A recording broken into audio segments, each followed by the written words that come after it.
अस्सलाम वालेकुम। मोहम्मद अज़हर सिद्दीक हाज़िर ख़िदमत है और हम बाकायदा आज से एक नए प्रोग्राम जो रोज़ाना की बुनियाद पर अफ़गानिस्तान में ताज़ा तरीन जो सूरत-ए-हाल चल रही है ब्रिगेडियर गज़नफ़र साहब के साथ देखा करेंगे और नाम हमने इसका रखा है अफ़गानिस्तान स्पेशल और ये रोज़ाना रात 11:15 बजे अपलोड हुआ करेगा प्रोग्राम। आप लोगों की तरफ से जो सजेशंस आनी है, जो इनपुट आनी है, ज़रूर शेयर करते रहें। अभी तक जो आप हालात देख रहे हैं कि अफ़गानिस्तान में जो हमने पहले भी प्रोग्राम किए थे ब्रिगेडियर गज़नफ़र साहब के साथ और हमने जो सारी चीज़ें और हालात और वाक़यात सारे देखे, उसी के मुताबिक ये चीज़ें आपके सामने आई हैं। अभी अफ़गानिस्तान के अंदर अशरफ गनी की गवर्नमेंट क्या कर रही है और तालिबान की पेशकदमी जो जारी है, काबुल तक या बाकी इलाके कंधार, शबरगन ये सारे इलाकों में कहाँ तक पहुँच चुकी है। इस हवाले से एक सिनेरियो हम ये डिस्कस करेंगे, दूसरा बैनुल-अक़वामी सिनेरियो क्या होना है, तीसरा इसके पाकिस्तान पे क्या असरात आने हैं, चूँकि वजह ये है कि मेन मीडिया स्ट्रीम पे भी सारी खबरें नहीं आ पा रही और सोशल मीडिया पे भी हाफ ट्रुथ आ रहा है, आधा सच आता है और वो चीज़ें सिर्फ़ इस व्यूअरशिप लेने के लिए और बाकी चीज़ों को सामने रखते हुए लेकिन असल हक़ाइक़ आप तक नहीं आ पाते। तो कोशिश करेंगे आप तक असल हक़ाइक़ रोज़ाना की बुनियाद पर आ सके। जनाब गज़नफ़र साहब खुशामदीद आज से बाकायदा प्रोग्राम में और कोशिश किया करेंगे कि डेली की रूटीन अब हमारे नाज़रीन तक और पाकिस्तानी कौम तक पहुँचती रहे। पहले तो ये और बताइएगा कि अभी रिसेंटली अशरफ गनी की गवर्नमेंट की क्या स्टेटस है? तालिबान बड़ी तेज़ी से फ़तूहात का जो अमल शुरू कर रखा है, तो ये होने क्या जा रहा है अफ़गानिस्तान के अंदर? उसके बाद हम बैनुल-अक़वामी और पाकिस्तानी सूरत-ए-हाल पर आएँगे। ताज़ा बहुत तरीन सूरत-ए-हाल क्या है? जी, बहुत शुक्रिया सिद्दीक साहब। तालिबान आपको पता है कि 1996 से 2001 तक तो उन्होंने अफ़गानिस्तान में रूल किया था। फिर जो यूनाइटेड स्टेट्स ने, नेटो ने वहाँ पे ऑपरेशन किया तो उनकी आपने गवर्नमेंट अप्रूव कर दी। और ये जो गवर्नमेंट ये जो वॉर चली है, कोई $1 ट्रिलियन की वॉर जो अमेरिका ने चलाई है, तबाही की है अफ़गानिस्तान की, जिसमें अफ़गान के अंदर आप देखें तो एस्टीमेट, बड़े कैलकुलेटिव एस्टीमेट कहते हैं कि 43,000 सिविलियन और कोई 73,000 अफ़गान ट्रुप्स हैं, मलेशिया ट्रुप्स जो इस इन्वेजन का, इस बर्बादी का, इस तबाही का, इस डिस्ट्रक्शन का जो यूनाइटेड स्टेट्स की तरफ से इम्पोज की गई अफगानिस्तान पे, बगैर किसी लॉजिक, बगैर किसी वजह के, क्योंकि 9/11 में एक अफगानी था। 9/11 के बाद हमला करना था तो हमला करते जाके उन मुल्कों पे जिनके लोग ज़्यादा थे, लेकिन क्योंकि अमेरिका का अपना एक रीजनल सिनेरियो होता है, इंटरनेशनल सिनेरियो होता है, स्थिति अपनी ऑप्शंस होती है, उन्होंने अफगानिस्तान को तबाह करना था, वो आ गए। अब जब वो आ गए तो उन्होंने आगे कहा कि हम अफगानिस्तान में जा रहे हैं, ये लोग अब सुन चुन के भी उनके कान पक गए, हम वहाँ जमहूरियत लेके आएंगे, हम वहाँ डेमोक्रेसी लेके आएंगे, इंस्टीट्यूशन को बिल्ड करेंगे, अफगान आर्मी को बड़ा पता नहीं क्या क्या है, उसके लिए ऑर्गेनाइजेशन बनाई, बहुत बड़ी ऑर्गेनाइजेशन बनाई वहाँ पे अफगानिस्तान की डेवलपमेंट के लिए, सिगार के नाम से वहाँ पे एक उनका डायरेक्टर जनरल पोस्ट किया। लेकिन हुआ क्या? At the end of the day अगर आप वेस्टर्न मीडिया फॉलो कर रहे हो, पाकिस्तान मीडिया को छोड़े, हमें छोड़ दे, हमको कहा जाता है कि हम कॉन्स्पिरेसी थ्योरी पेश करते हैं। अगर आप इंटरनेशनल मीडिया आज फॉलो करते हैं और अच्छे स्कॉलर, वो वहाँ पे ये प्रोग्राम चल रहे हैं, एक बहुत बड़े चैनल पे प्रोग्राम में देखता, उसका नाम था एंड गेम इन अफगानिस्तान। और उस एंड गेम के ऊपर वो जो एंकर और वो जो लोग थे वो सवाल कर रहे थे कि इस 20 साल के बाद अमेरिका ने हासिल क्या किया इस जंग से, क्या हासिल किया? यानी हासिल ये किया, वो कहते हैं कि जी, और ये जिन लोगों को दहशतगर्द कहते थे, जिन लोगों को वो टारगेट करते थे तालिबान को, उनको पॉलिटिकल फोर्स बना के दोहा में ऑफिस खोल के उनसे पीस शेयरिंग के मुज़ाकरात कर रहे हैं, इंक्लूसिव गवर्नमेंट के मुज़ाकरात कर रहे हैं। अब वो मुज़ाकरात किए, एक फार्मूला तय हुआ और उस फार्मूले के तहत होना ये चाहिए था कि अमेरिका जो है उस फार्मूले का, उस पीस एग्रीमेंट का कोई तकद्दुस रखता, कोई उसका कुछ दिनों के लिए, चले महीनों के लिए नहीं, चंद दिनों के लिए, 4 दिनों के लिए, 8 दिनों के लिए, उसको कोई रेस्पेक्ट देता, जो उन्होंने ज़ल्म खलीजात ने खुद साइन किया, उसको कोई रेस्पेक्ट देता। क्योंकि भाई तालिबान को पॉलिटिकल फोर्स ज़ल्म खलीजात और ट्रंप ने और अमेरिकन एडमिनिस्ट्रेशन ने तस्वर किया था, लेकिन उस अमेरिका, अभी तक अमेरिका की फौजें निकलनी नहीं है, 31 अगस्त तक उन्होंने विड्रॉल करना है फाइनल, लेकिन उस 2 दिनों में उस माहदे की धज्जियां उड़ा दी। और आज ज़ल्म खलीजात कतर में गया था जो लेटेस्ट डेवलपमेंट में कतर में वो गए थे, वहाँ उन्होंने तालिबान को कहा है कि जी आप इस तरह की मिलिट्री टेक ओवर ना करें, अगर मिलिट्री टेक ओवर करेंगे तो आप एक्सेप्टेबल नहीं होंगे और हम आपके ऊपर सैंक्शन दुनिया लगा देगी। अब आप मुझे बताइए अजहर सिद्दीक साहब, अकल के तौर पे क्या आपने तालिबान को एक फोर्स तस्लीम किया? तालिबान अफगानिस्तान के अंदर मौजूद है, एक अफगानिस्तान की गवर्नमेंट अफगानिस्तान के अंदर मौजूद है। वो अफगानिस्तान की गवर्नमेंट को तालिबान ने शुरू से नहीं तस्लीम किया और अमेरिकन को पता था कि उन्होंने तस्लीम नहीं किया। इंट्रा अफगान डायलॉग नाकाम हुए।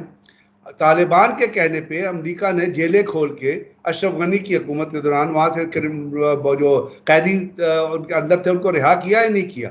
अभी तालिबान ने बहुत सारे कैदी रिहा कराए नहीं। जब आपने हर गैर इखलाकी और गैर इखलाकी बात अमेरिकन ने मान ली अपनी जान बचाने के लिए, अपनी दहशत, अपनी जो शिकस्त है उसको कवर करने के लिए, फिर आप तालिबान को किस तरह कह सकते हैं, रोक सकते हैं कि आप मिलिट्री टेक ओवर ना करें? आई एम नॉट सेइंग कि तालिबान की हम कोई इसलिए फेवर करना चाहते हैं कि वो मिलिट्री, वही एक लॉजिक की बात करो, एक असूल की बात करो, एक प्रिंसिपल की बात करो कि जब आपने उनको एक फोर्स तस्वुर कर लिया तो तालिबान के पास तो कोई ऑपरेटर्स नहीं है ना कि वो इलेक्शन कराएं अफगानिस्तान के अंदर है। Do they have an operators of bringing a democratic government? Do they have, उनके पास एक ऑपरेटर्स है जैसे वो पॉलिटिकल गवर्नमेंट लेके आए? उनके पास कोई ताकत है, पावर है उनके पास? जो वहां पे ताकत या पावर है वो बिकाउट आउट है, वो जो अशरफ गनी और वो अमर साले, दे आर एजेंट्स ऑफ रॉ एंड सीआईए, उनसे पैसे खाते और उनकी हुकूमत जो अपने महल की, यानी पिछले दिनों आपको याद है अफगान डिफेंस फोर्सेस के जो डिफेंस, उनका जो डिफेंस मिनिस्टर, उनके घर पे हमला हुआ, उसके घर पे हमला हुआ, वहां पे लोग मरे या नहीं मरे? तो ये तो उनकी रेट है। आज उसने अशरफ गनी ने जो आर्मी चीफ है उसको फारिग कर दिया। क्यों फारिग कर दिया? आज की सिचुएशन के हिसाब से तालिबान 8 प्रोविंशियल हेडक्वार्टर्स में कब्जा कर चुके हैं। अब कब्जा कर चुके हैं वहां पे। अब फरियाब जो वहां पे आज जो उन्होंने अब तक जो साउथ से लेके नॉर्थ तक, नॉर्थ वेस्ट से लेके साउथ वेस्ट तक, जरनाज से आप ऊपर आ जाएं, ऊपर आते जाएं और जितने भी आपको रास्ते में ऐबक से लेके जितने भी मेजर प्रोविंशियल हेडक्वार्टर लगे हैं उस पे तालिबान कब्जा कर चुके हैं। फरा पे उन्होंने कब्जा कर लिया है। फरा में उनकी अगर आप फॉलो करें तो वहां पे पुलिस हेडक्वार्टर के सामने, जेल के सामने उनके जो ट्रुप्स जो है वो कर रहे हैं, उनकी तस्वीरें आ गई। ऐबक में उन्होंने कब्जा किया। वहां डिप्टी गवर्नर ने क्या कहा? डिप्टी गवर्नर ने अपने ट्रुप्स को ये कहा और सिक्योरिटी फोर्सेस का, आप यहाँ से निकल जाएं, यहाँ पे लड़ाई नहीं होनी चाहिए क्योंकि हम नहीं चाहते कि किसी तरीके से भी शहर की तबाही हो। अब वहां पे कोई रेजिस्टेंस नहीं हुई, किसी किस्म की कोई लड़ाई नहीं हुई और तालिबान ने उस जगह पे या कब्जा करके और वहां पे उन्होंने अपनी पोस्ट कर दी। और ये तो छोड़े, कुंदुज बड़े लिमिटेड टाइम के लिए तालिबान के कब्जे में रहा, आपको पता है। अब वहां पे भी उनका कब्जा हो गया। चले उससे भी आगे थोड़ा चले, मैं ये कह रहा हूँ अमेरिकन बेवकूफ हैं, पागल हैं, दिमाग खराब है, क्या है उनका? वाई डोंट डू दिस से ग्राउंड रियलिटी क्यों नहीं देखते? यानी आपको ना शबरगाम की बड़ी वैली, वो किसका हेडक्वार्टर? अब्दुल रशीद दोस्तम का वो हेडक्वार्टर रहा है, ठीक। और दोस्तम कितना पावरफुल, आपको आप जुम्बिशें मिली, अगर आपको याद है तो उसने पार्टी बनाई थी और वो ज्यादातर जो है उनके साथ उज़्बेक पॉपुलेशन और उज़्बेक लोग होते हैं। और वो मतलब जब था, जब वो सोवियत ऑक्यूपेशन ने वो बड़ा स्ट्रांग होल्ड रहा था काबुल गवर्नमेंट का, मुजाहिदीन के खिलाफ भी रहा। जब सोवियत यूनियन आया और उसने मुजाहिदीन को भी ज्वाइन कर लिया सोवियत यूनियन से लड़े। फिर जब ये अमेरिकन आए तो वो चला गया सीआईए के पास, सीआईए के और उसके पावरफुल कमांडर तस्वर किया जाता वहां पे। उसके इलाके में तालिबान जो है वो ज़ौजगान में काबिज हो चुके हैं। उसके महल के अंदर से जो हथियार मिले हैं और जो उनके कैलिबर हैं, उनकी आप तस्वीरें देखें तो आप हैरान रह जाएंगे कि अफगानिस्तान में कौन इतना हथियार सप्लाई कर रहा है। ये मैं आपको बताया कि अफगानिस्तान में जब इन डिस्ट्रिक्ट प्रोविंशियल हेडक्वार्टर्स पे कब्जा हो चुका है, मज़ार शरीफ में बड़ी सीरियस लड़ाई जारी है। और मज़ार शरीफ का आपको पता है वो बड़े पावरफुल आदमी है मज़ार शरीफ में, जिनका नाम है जनरल अता नूर। तो अता नूर जो है वो उनको रजिस्ट कर रहे। ये 8 प्रोविंशियल हेडक्वार्टर पूरे के पूरे कब्जे में आ चुके हैं। अमेरिकन को पता नहीं है, क्योंकि अमेरिकन ग्राउंड रियलिटी पे काम, वो अपनी हाइपोथेसिस उन्होंने वियतनाम में शिकस्त खाई, ग्राउंड रियलिटी को रियलाइज नहीं किया। उनकी स्ट्रैटेजी में एग्जिट स्ट्रैटेजी होती नहीं है, सिर्फ ये होता है कि रात के अंधेरे में अपनी फोर्सेस को लेके भाग जाएंगे। 43 मुल्कों की सबसे बड़ी स्ट्रांग आर्मी वहां पे रात के अंधेरे में बग्राम एयरबेस खाली करके चली गई। अभी बर्तानिया के डिफेंस मिनिस्टर की स्टेटमेंट आई है आपकी नजर से, उसने कहा कि हमने नेटो के बाकी लोगों को कन्विंस करने की कोशिश की कि अमेरिका जा रहा है लेकिन हम अफगानिस्तान में रहते हैं और रेजिस्ट करते हैं, तो तमाम नेटो के लोगों ने हाथ बांध के हमसे कहा खुदा के वास्ते हमारी जान छोड़ दो। ये हाल है अरे ये आजकल उस दुनिया का जो आपको अपने आप को टेक्निकली एडवांस्ड आर्मी कहती है।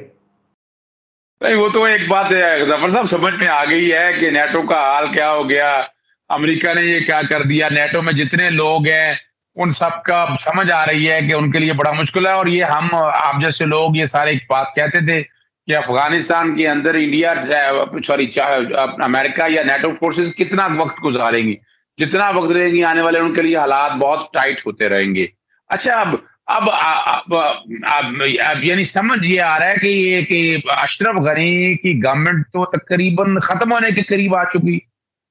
जी हाँ बिल्कुल, देखिए ना, मैं एक बड़ा ब्रीफ सा आपको पॉलिटिकल लैंडस्केप दे देता हूँ जो लोगों को रियलाइज करना चाहिए, और उससे उनको पता चल जाएगा कि होने क्या जा रहा है या सिचुएशन। बड़ा ब्रीफ सा पॉलिटिकल लैंडस्केप है जिसको समझना मिलिट्री सिचुएशन के अलावा उसको समझना बड़ा जरूरी है, और इस पर बहुत कम डिस्कशन की जाती है। हम सिर्फ डिस्कशन करते हैं अशरफ गनी पे, अमर साले पे, और चूंकि उनके ताल्लुकात है रॉ से, इंडिया से, उनकी वो बोली बोलता है, वो तो पेड एजेंट है, उसका तो जिक्र भी नहीं कर रहे हैं। Third class type of a leader जिसकी काबुल तो क्या 5 किलोमीटर पे भी हुकूमत नहीं, उसको शर्म नहीं आती। उसको सिर्फ एक काम आता है कि अपनी फेलियर्स का जो गुनाह है, अपनी फेलियर्स का जो रीजन है वो पाकिस्तान पे शिफ्ट कर दो।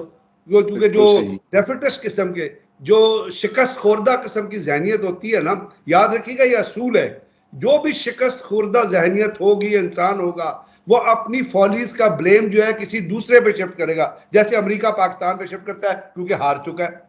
अब ये जो पॉलिटिकल लैंडस्केप है ना, वो बड़ा, आज से जो 20 साल पहले अगर आप चले जाएं, तो 20 साल पहले वहां पे अफगानिस्तान के अंदर जब तालिबान 90% इलाका कंट्रोल करते थे और 10% इलाका जो है वो बाकी लोगों के पास था, तो उस वक्त वहां पे अपना रशीद दोस्तम था, और दोस्तम जो है वो अपना चूंकि उज़्बेक था और एक वो पावरफुल हैसियत से वहां पर मौजूद था रशीद दोस्तम। उसके बाद एक जिससे दोस्तम और उसके जो मलेशिया और उसके लोग ताल्लुक रखते थे, तो देवर रेजिस्टिंग द तालिबान। उसके बाद एक होता था अहमद शाह मसूद। अहमद शाह मसूद बुनियादी तौर पे ताजिक था और बड़ा पावर, उसको दोस्तम को रशियन की सपोर्ट हासिल थी, अहमद शाह मसूद को MI6 मदद करती थी बरतानिया की, उनसे आके उनके एजेंट मिलते थे, उनको जितनी वेपन सप्लाई होता था इतना। और आपको पता है कि उसको लॉयन ऑफ पंशेर भी कहा जाता था, आपको याद होगा। तो अहमद शाह मसूद एक पावरफुल, अहमद शाह मसूद भी कत्ल हो गया। एक होते थे, आपको याद है, जो प्रेसिडेंट भी रहे हैं अपना अफगानिस्तान के, बुरहानुद्दीन रब्बानी, उनकी भी बड़ी, बुरहानुद्दीन रब्बानी की भी बहुत फॉलोइंग थी। तो वो ये तीन लोग थे जो मौजूद थे, और एक पॉलिटिकल, और अब्दुल रसीद सयाफ जो है वहां भी।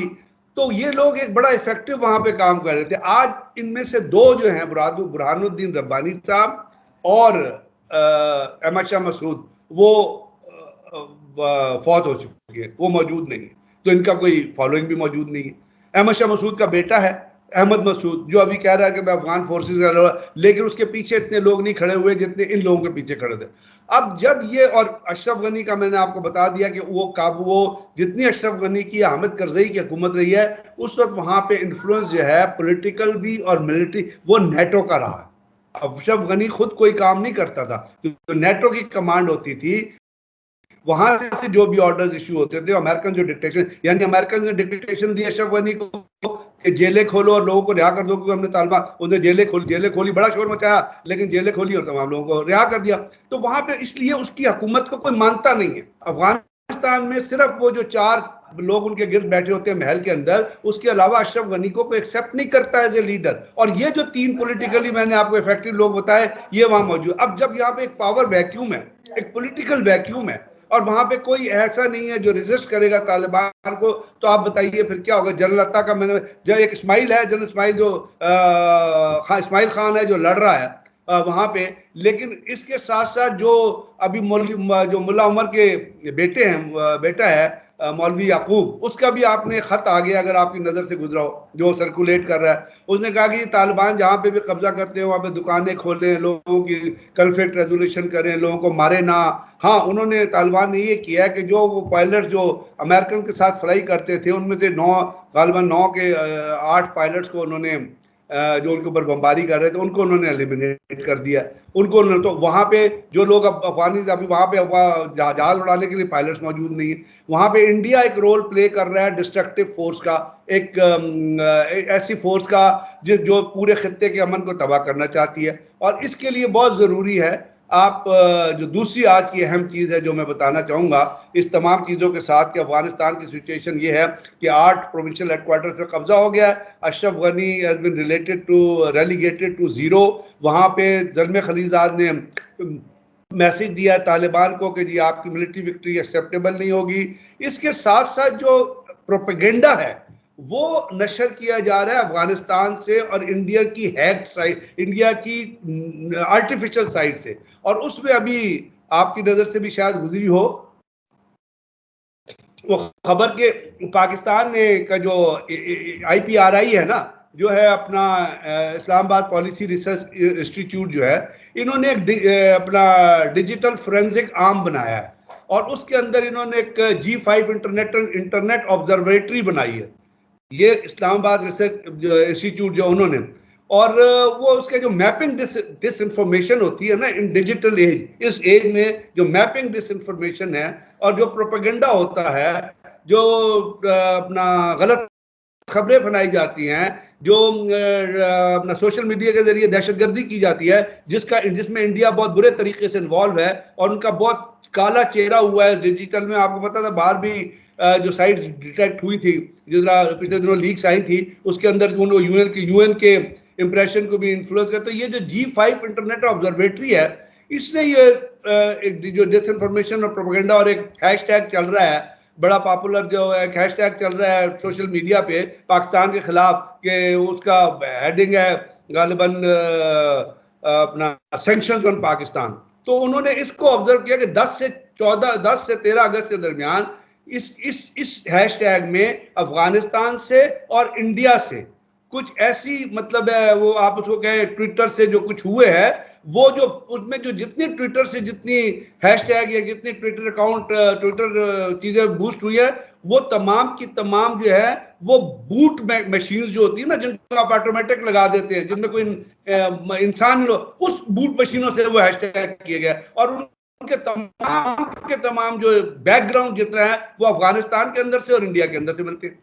तो ये है जो पाकिस्तान में एक अहम चीज जो है इसको और ये खबरों में भी आई है। अब इसको लोगों को भी पढ़ना चाहिए और लोगों को देख रही है कि G5 इंटरनेट ऑब्जर्वेटरी जो है वो जो काम कर रही है और एजुकेट कर रही है, उसमें किस बुरी तरीके से इंडिया और अफगानिस्तान। और आपको पता है कि ये इसमें लोगों को एक बात छुपी नहीं है कि इंडिया ने जब अपना एक तैयारा भेजा था अपने डिप्लोमेट्स को निकालने के लिए, कि उसके अंदर तमाम के अंदर हथियार भरे हुए थे। इतने थर्ड क्लास में इतने जलील लोग क्यों हैं ये?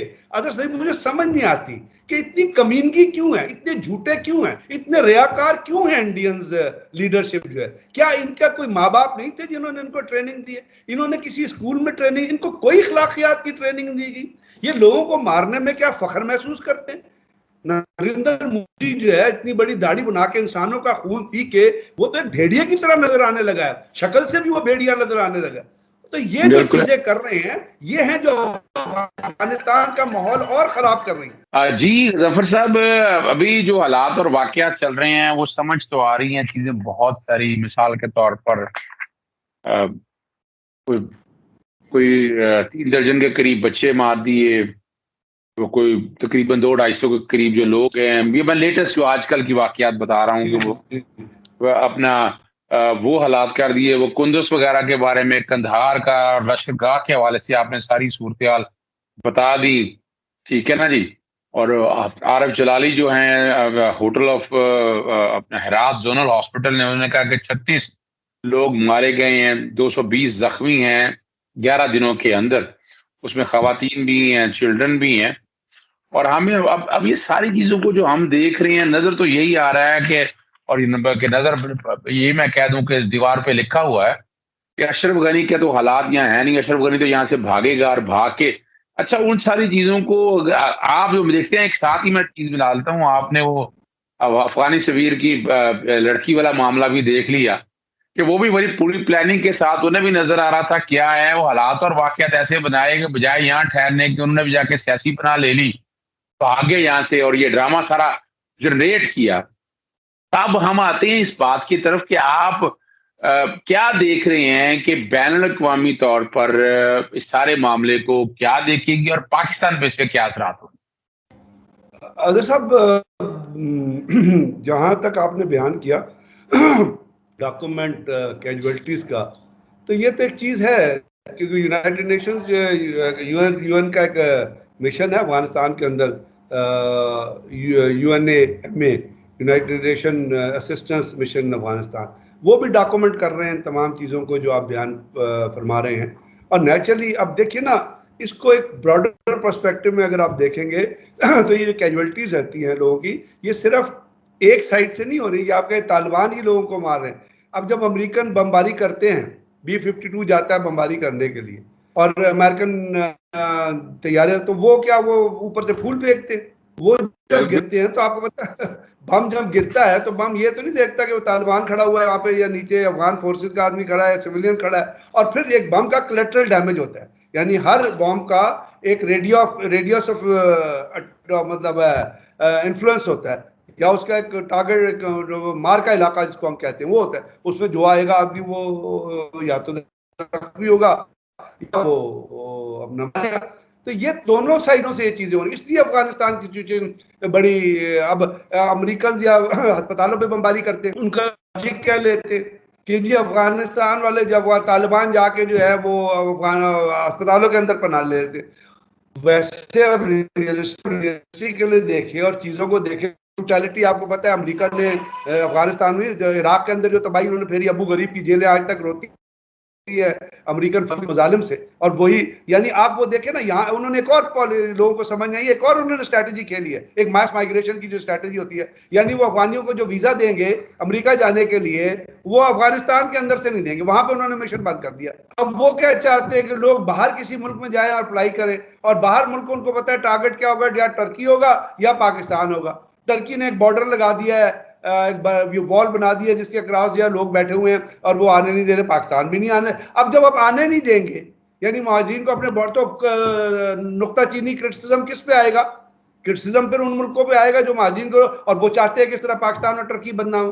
तो इतनी शिपिश किस्म की, हिपोक्रेटिक किस्म की, ये इतनी रियाकारी की स्ट्रैटेजी ये खेलते हैं, जहां पे ये अपने आप को निकालने की कोशिश करते हैं और दूसरों को बदनाम करने की कोशिश करते हैं। तो आलमी मंजरनामे में आप देख लीजिएगा कि बड़ा ब्रीफली कौन कौन सी ताकतें हैं। अमेरिका है, रूस है, चाइना है, जो बड़ी ताकतें हैं, ठीक है, जो खड़ी हुई हैं। उनके साथ साथ जो रीजन में पाकिस्तान है, इंडिया है, ईरान है, और थोड़ा दूर चले जाएंगे तो बांग्लादेश है।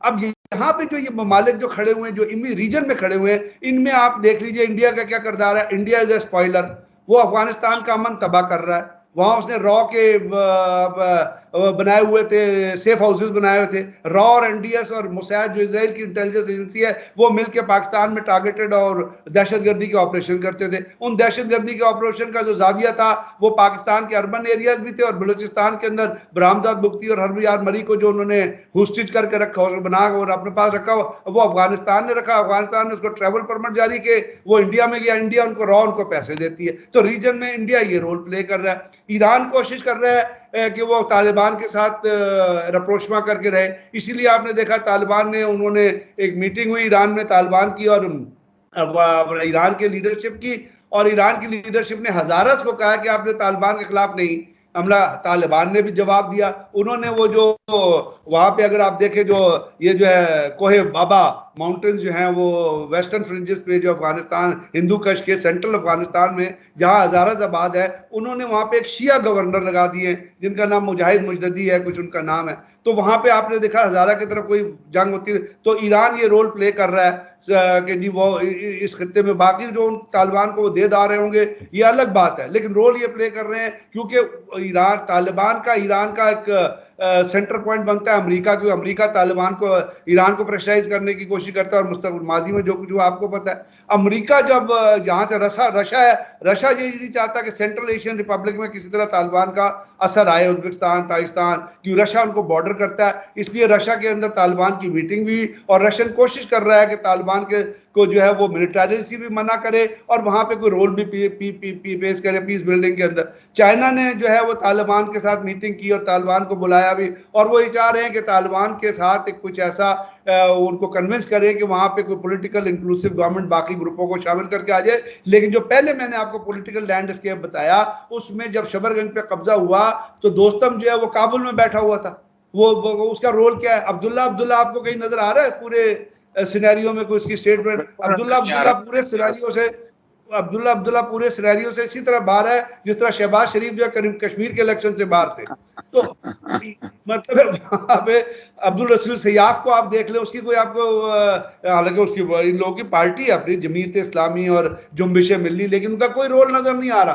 तो अमेरिका जो है वो नहीं चाहता कि अफगानिस्तान के अंदर अमन आए, इसलिए वो क्या उन्होंने स्टेटमेंट की है तालिबान के मिलिट्री टेक ओवर को एक्सेप्ट नहीं। हालांकि होना तो ये चाहिए कि अगर तालिबान टेक ओवर करते हैं फिर आपको उनको पॉलिटिकल रप्रोचमा पे मजबूर करें कि जी आप अपने जुल्म खत्म करें, अपना नया बयानिया दें, आप अपना कॉन्स्टिट्यूशन दें। अगर आप लोग इसी तरह जुल्म और तशद्दुद की फिजा जारी रखेंगे तो दुनिया आपके साथ कॉपरेट नहीं करेगी। लेकिन वो अब जब दो फोर्सेस मौजूद हैं, तालिबान मौजूद है, अफगान ट्राइका मौजूद, एक टोला मौजूद है, और उसके अलावा लोग जो है वो तालिबान की तरफ सरेंडर करते जा रहे हैं, तो आप मुझे बताइए ना, अगर वो टेक ओवर कर लेंगे तो और कौन सी दूसरी फोर्स होगी जिससे आप मुज़ाकरात करेंगे? हवा में मुज़ाकरात करेंगे? आसमान से किसी को बुलाएंगे? तो ये चीजें हैं। तो अमेरिका नहीं चाहता कि यहाँ पे अमन आए, क्योंकि अगर अफगानिस्तान के अंदर अमन आता है इस खत्ते, तो अमेरिका भी एक स्पॉइलर का रोल प्ले कर रहा है बाहर बैठ के, अपने बॉर्डर से बाहर बैठ के। तो जब अमेरिका और ईरान इस चीज को एक्सप्लोर, और अफगान गवर्नमेंट जो है वो टाउट है, पेड एजेंट है CIA के और रॉ के या अशरफ गनी जैसे, और इनकी क्या स्टेक्स है अफगानिस्तान के अंदर, आप मुझे बताइए कितनी स्टेक्स है। चलो वो हामिद करजई तो फिर कुछ था, हालांकि उसका भाई जो था हामिद करजई का, वो आपको पता बहुत बड़ा हीरोइन का स्मगलर था और उसी चक्कर में वो मारा गया। अपने भाई को तो वो बचा नहीं सका, तो अफगानिस्तान के लोगों को किस तरह बचाएगा? तो यहाँ पे नॉन एग्जिस्टेंस किस्म की पॉलिटिकल लीडर, बिकाऊ किस्म की पॉलिटिकल लीडरशिप अफगानिस्तान के अंदर मौजूद है। इसलिए अफगानिस्तान के अंदर अमन नहीं आ सकता जिस वक्त तक दुनिया इस फैक्ट को रियलाइज नहीं करेगी कि आप तालिबान के साथ नेगोशिएट ये करें कि अगर आप मिलिट्री विक्ट्री करते हैं तो देन आप जो है वो जुल्म और तशद्दुद जो है उसकी फिजा नहीं करेंगे, आप अपना एक नया नैरेटिव बनाएंगे, आप जमहूरियत लेके आएंगे, आप इलेक्शंस करवाने की कोशिश करेंगे, और अगर ये नहीं करेंगे तो हम आपको आपके बॉर्डर्स को भी सीज कर देंगे और आपको सैंक्शन भी आज कर देंगे। सैंक्शन तो आपने ईरान पे भी लगाई थी, तो ईरान ने चाइना के साथ बार्टर ट्रेड की चलता रहा किसी ना किसी तरह। तो इसका सिनेरियो जो है वो आलमी इंटरनेशनल लेवल पे एक बहुत कंफ्यूजन का शिकार है, और वो कंफ्यूजन क्रिएट की है अमेरिका ने बजाते खुद, क्योंकि उन्होंने बगैर किसी को बताए हुए अफगानिस्तान से इनखला किया और जो स्टेक होल्डर्स थे उनको इन्फॉर्म नहीं किया। अब जो बाइडन कह चुके हैं कि हम अपने बच्चे नहीं मरवा सकते, यानी भाई तुम अपने बच्चे नहीं मरवा सकते, दूसरे के बच्चों को मरवा रहे हो। इस जंग में दूसरों के बच्चे मरेंगे, आपके बच्चे आसमान से, मतलब किसी और खून से पैदा हुए या कोई ऑपराइज क्यों हो गए? अमेरिकन भी इतने आम इंसान है जितने यहाँ पे अफगानिस्तान में या पाकिस्तान में आम इंसान रहते हैं, लेकिन दूसरे के लोगों को मरवा दो, अपनी सेव योर बैक। तो ये जो लीडरशिप का ये एटीट्यूड जो है, जो बुनियादी तौर पे अपना एक दहशतगर्दी पे मबनी है, उस चीज पे आप ये कह सकते हैं कि इस खित्ते में हालात जो है वो स्टेबलाइज आने वाले दिनों में होते नजर नहीं आ रहे। बहुत शुक्रिया ब्रिगेडियर गजनफर साहब, आपने ताज़ा तरीन नाज़रीन आपने सूरत हाल सारी सुन ली है। अफगानिस्तान स्पेशल में हम रोज़ाना की बुनियाद पर और कोशिश करेंगे आपको सही और सच्ची खबर, असल हालात और वाक़यात आप तक पहुंचा सके। आप लोगों की तरफ से इंतज़ार रहेगा कमेंट्स का, सजेशंस का। मुझे और ब्रिगेडियर गजनफर साहब को इजाज़त दीजिए अफगानिस्तान स्पेशल से। अस्सलाम वालेकुम, अल्लाह हाफ़िज़, पाकिस्तान जिंदाबाद।